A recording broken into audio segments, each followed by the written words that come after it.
Hi friends, welcome my YouTube channel. ഇന്ന് ചെമ്മീൻ റോസ്റ്റായിട്ടോ ഉണ്ടാക്കാൻ പോകുന്നത്. പെട്ടെന്ന് ഉണ്ടാക്കാൻ പറ്റിയ ഒരു ചെമ്മീൻ റോസ്റ്റാണ്. ചെമ്മീൻ പൊളിക്കുന്നത് കാണിച്ചു തരാം. എൻ്റെ അമ്മയാണ് കേട്ടോ ചെയ്യുന്നത്. കത്തി ഉപയോഗിച്ചാണ് ചെമ്മീൻ പൊളിക്കുന്നത്. എനിക്ക് ചെമ്മീൻ അറിയാം, ചെമ്മീൻ വൃത്തിയാക്കി എടുക്കാൻ, പക്ഷെ കത്തി ഉപയോഗിച്ച് എനിക്ക് അറിയത്തില്ല. അങ്ങനെ പിന്നെ എല്ലാവരും എൻ്റെ ചാനലൊന്ന് സബ്സ്ക്രൈബ് ചെയ്യണേ, ഇഷ്ടമെങ്കിൽ.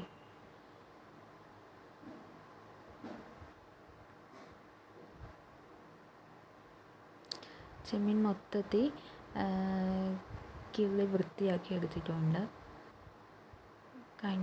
വൃത്തിയാക്കി എടുത്തിട്ടുണ്ട്. ഇത് കൂനച്ചെമ്മീനാണ് കേട്ടോ. ഇത് കൂനച്ചെമ്മീൻ എന്ന് പറയും. ഇത് നമുക്കൊരു ചട്ടിക്കകത്ത് ഒരു ഗ്ലാസ് വെള്ളം ഒഴിച്ച് കുറച്ച് ഉപ്പും മഞ്ഞൾപ്പൊടിയും ഇട്ട് വേവിക്കാൻ വെക്കാം. അതിൻ്റെ ഒപ്പം കുറച്ച് പുളിയും ചേർക്കണേ. മീൻ കറി വെക്കുന്ന പുളിയും ചേർത്ത് കൊടുക്കാം.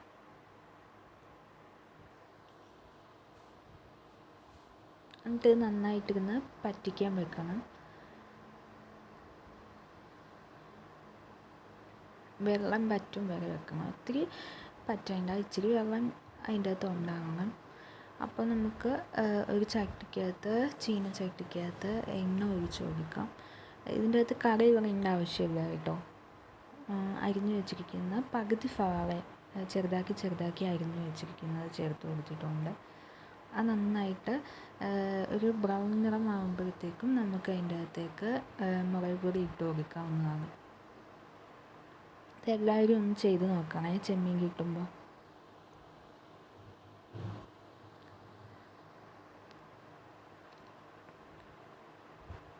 മുളക് പൊടി ഇട്ട് കൊടുത്ത് നന്നായിട്ട് മിക്സ് ചെയ്യാം.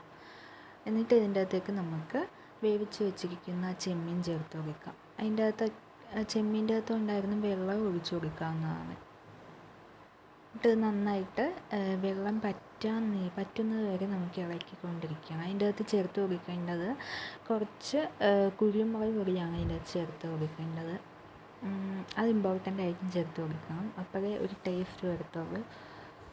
എന്നിട്ട് നന്നായിട്ട് വെള്ളം പറ്റും വരെ, എണ്ണ തെളിഞ്ഞ് വരും വരെ നന്നായിട്ട് ഇളക്കിക്കൊണ്ടിരിക്കണം. അപ്പോൾ കറി ചെമ്മീൻ റോസ്റ്റ് സൂപ്പറായിട്ടിരിക്കും. ചോറിൻ്റെ കൂടെയൊക്കെ നമുക്ക് കഴിക്കാവുന്നതാണ്. ചോറിൻ്റെ കൂടെയും പിന്നെ പുട്ടിൻ്റെ കൂടെയൊക്കെ കഴിക്കാം. ടേസ്റ്റായിട്ടോ. ഇതെല്ലാവരും ഒന്ന് ചെയ്ത് നോക്കണേ. എൻ്റെ ചാനൽ ഇഷ്ടമായെങ്കിൽ ഒന്ന് സബ്സ്ക്രൈബ് ചെയ്യണേ, ലൈക്കും ചെയ്യണം. അപ്പോൾ ഓക്കെ, ബൈ.